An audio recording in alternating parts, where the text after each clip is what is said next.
Life science ক্লাসরুমে তোমাদের সবাইকে স্বাগত। আজ আমরা একটি অ্যাক্টিভিটি টাস্ক সলভ করব।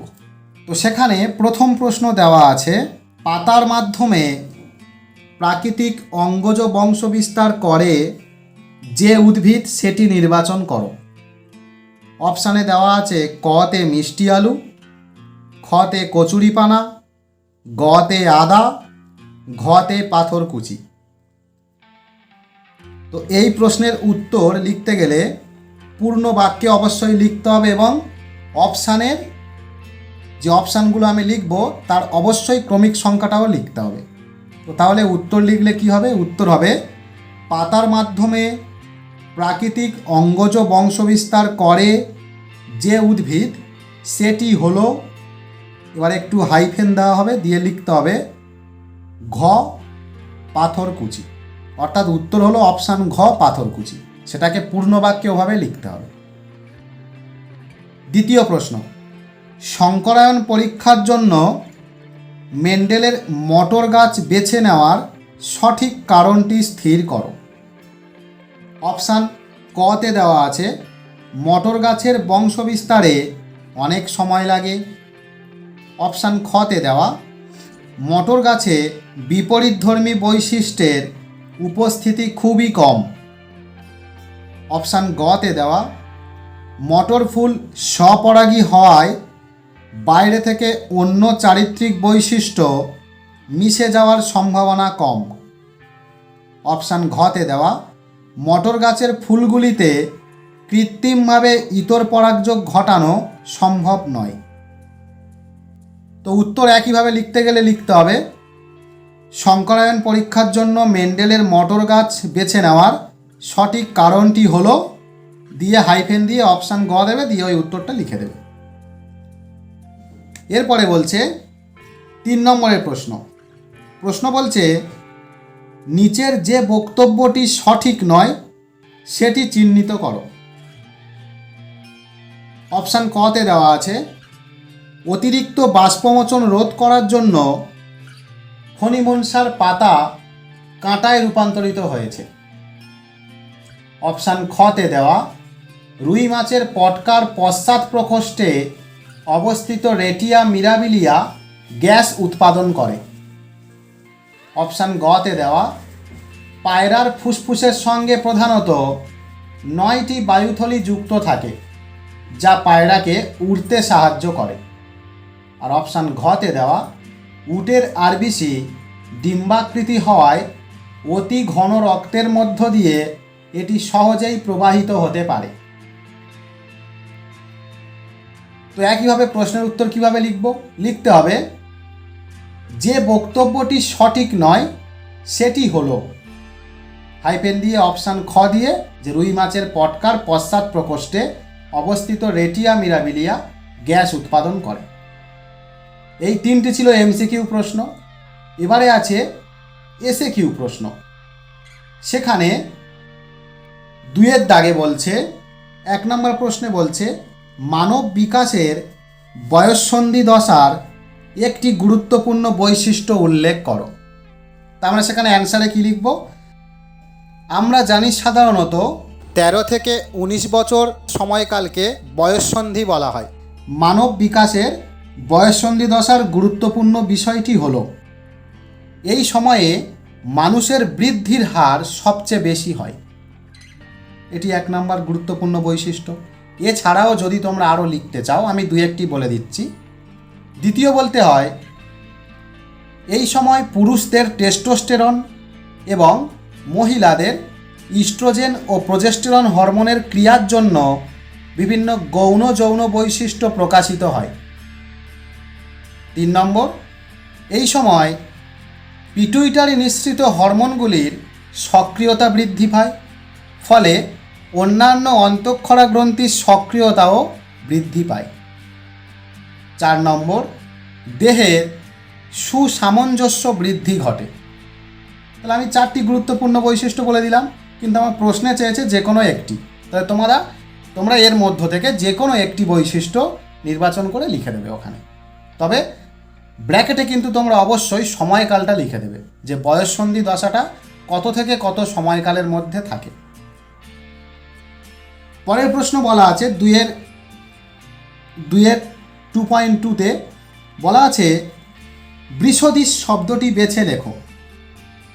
মটরের সবুজ রঙের বীজ, কমা, মটরের সবুজ রঙের ফল, কমা, গিনিপিগের সাদা রঙের লোম, কমা, গিনিপিগের মসৃণ লোম।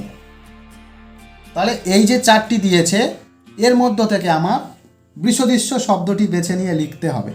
তো এক্ষেত্রে বলে দিই, মটরের সবুজ রঙের বীজ, গিনিপিগের সাদা রঙের লোম, গিনিপিগের মসৃণ লোম, এগুলি সবই হচ্ছে প্রচ্ছন্ন বৈশিষ্ট্য।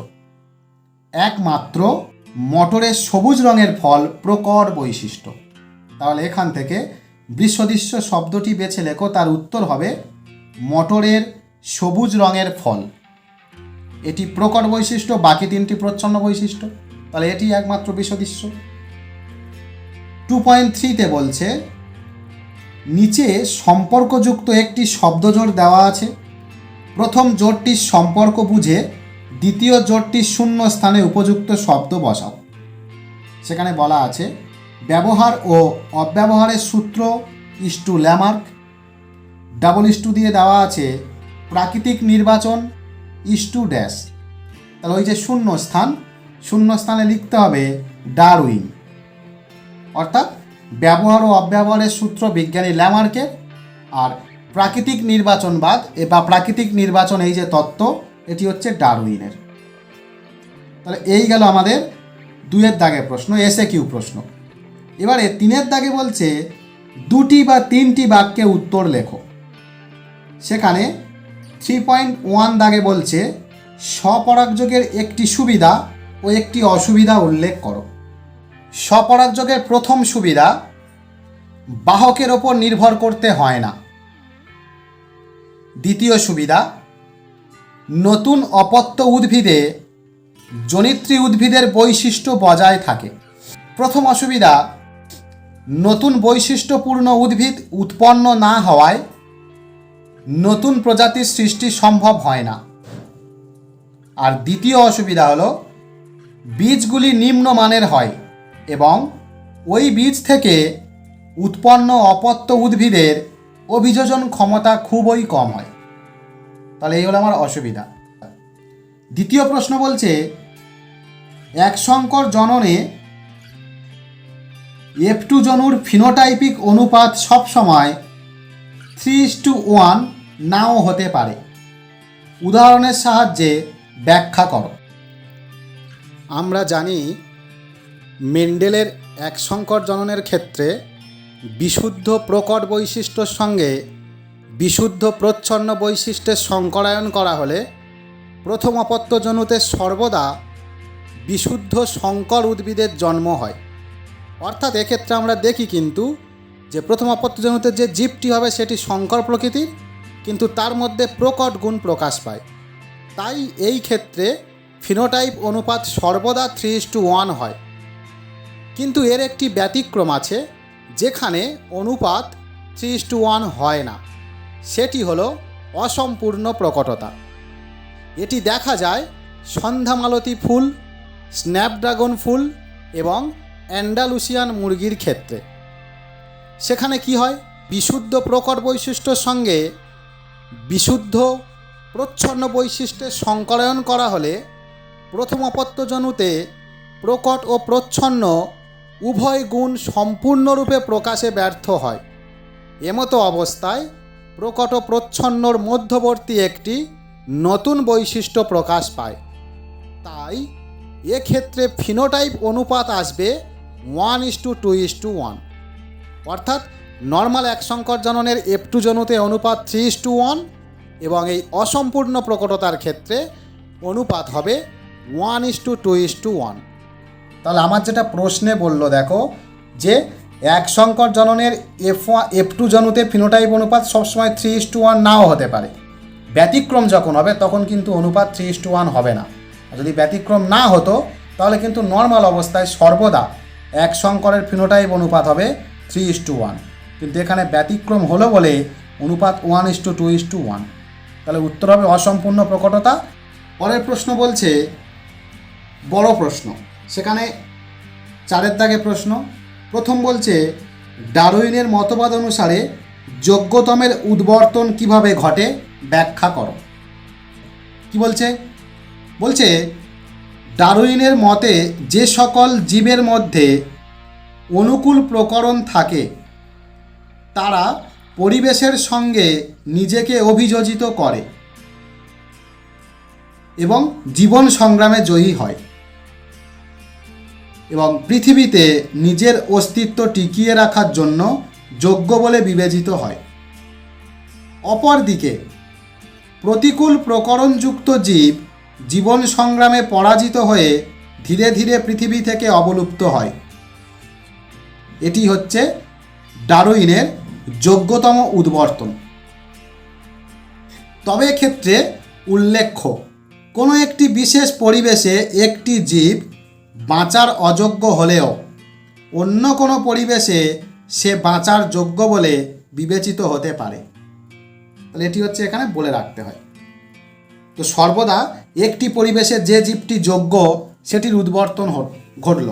অনেক সময় দেখা যায় কোনো একটি পরিবেশে সেই জীবটি যোগ্য নয়, তার মানে এই নয় যে সেই জীবটি আর কোথাও যোগ্য বলে বিবেচিত হবে না, সেটি অন্য পরিবেশেও যোগ্য হতে পারে। যেমন উদাহরণ কি বলছে, মেরু অঞ্চলের বড় লোমওয়ালা কুকুর সেই দেশে বসবাসের যোগ্য হলেও আমাদের গ্রীষ্মপ্রধান অঞ্চলে বসবাসের অযোগ্য। তাহলে এইটুকু লিখে দিলে হয়ে গেল ডারউইনের মতানুযায়ী যোগ্যতমের উদ্বর্তন কিভাবে ঘটে তার উত্তর। এই অ্যাক্টিভিটি টাস্কের শেষ প্রশ্ন, শিম্পাঞ্জিরা বিভিন্নভাবে তাদের সমস্যার সমাধান করে। বক্তব্যটির যথার্থতা উদাহরণের সাহায্যে বিশ্লেষণ করো। তার মানে সোজা কথা, শিম্পাঞ্জিদের বিভিন্ন যে সমস্যা সেই সমস্যা কিভাবে সমাধান করে তার 2-1টি উদাহরণ দিতে হবে। প্রথম, শিম্পাঞ্জি উই ঢিবির সন্ধান পেলে গাছের শাখা দিয়ে একটি লাঠির ন্যায় দণ্ড তৈরি করে। ওই দণ্ডের অগ্রপ্রান্ত ছুঁচালো করে উইয়ের ঢিবিতে প্রবেশ করিয়ে দেয় বা ঢুকিয়ে দেয়। উই পোকা লাঠি বেয়ে সারিবদ্ধভাবে বাইরে আসলে শিম্পাঞ্জিরা তা ভক্ষণ করে। তাহলে এটি হলো শিম্পাঞ্জিদের একটি আচরণগত সমস্যার সমাধান, যে তারা যখন উই পোকা খেতে ইচ্ছা হয় বা যখন তাদের কোনো খাদ্য গ্রহণের ইচ্ছা হয় তখন তারা এইভাবে উই পোকাকে ভক্ষণ করে। 2 নম্বর বলছে, শিম্পাঞ্জিরা কাঠের টুকরোকে হাতুড়ির ন্যায় ব্যবহার করে বাদামের খোলা ভাঙে ও তার ভিতর থেকে বাদাম বের করে খায়। 3 নম্বর বলছে, গাছের ডালপালা বা শাখা প্রশাখা ধরার জন্য এদের হাতের তালু ও আঙুলগুলি বিশেষভাবে অভিযোজিত। 4 নম্বর বলছে, এদের পাটিতে ক্যানাইন দাঁত খুব তীক্ষ্ণ হয়, ফলে অন্য জীবেদের ভয় দেখায় ও আত্মরক্ষা করে। সঙ্গে হরিণ, খরগোশ প্রভৃতি শিকার করতে পারে সহজে। তাহলে এটিও তাদের একটি সমস্যার সমাধানের উপায়। এবং 5ম মোস্ট ইম্পর্ট্যান্ট একটি পয়েন্ট, শিম্পাঞ্জিরা কোনো পরজীবী দ্বারা আক্রান্ত হলে নিজেরাই বিশেষ ভেষজ উদ্ভিদ খুঁজে এনে ভক্ষণ করে, ফলে শরীরের ক্ষতিকর প্রভাব হতে রক্ষা পায়। তাহলে এটি হলো শিম্পাঞ্জিরা তাদের যে বিভিন্নভাবে সমস্যার সমাধান করে তার উদাহরণ। এই সমস্ত উদাহরণ দিয়ে বোঝাতে হয় যে ভাবে শিম্পাঞ্জি তাদের দৈনন্দিন জীবনে নানা রকম সমস্যার সমাধান করে থাকে। তাহলে এটি আমাদের অ্যাক্টিভিটি টাস্ক সম্পূর্ণ হলো। এরকম যদি তোমাদের কাছেও অন্যান্য কোনো স্কুলের অ্যাক্টিভিটি টাস্ক থাকে বা তোমরা যে যে স্কুলে পড়ো সেই স্কুলের যদি অ্যাক্টিভিটি টাস্কের সমস্যা হয় তাহলে কমেন্ট সেকশানে অ্যাক্টিভিটি টাস্ক সম্পর্কে জানাবে। কোন প্রশ্নের সমস্যা তাও উল্লেখ করবে, আমি সেই সমস্ত প্রশ্ন অ্যান্সার সহ তোমাদের সামনে উপস্থাপন করব। আজকে এই পর্যন্ত, দেখা হবে পরের ভিডিওতে। সবাই ভালো থাকবে, সুস্থ থাকবে। ধন্যবাদ সবাইকে।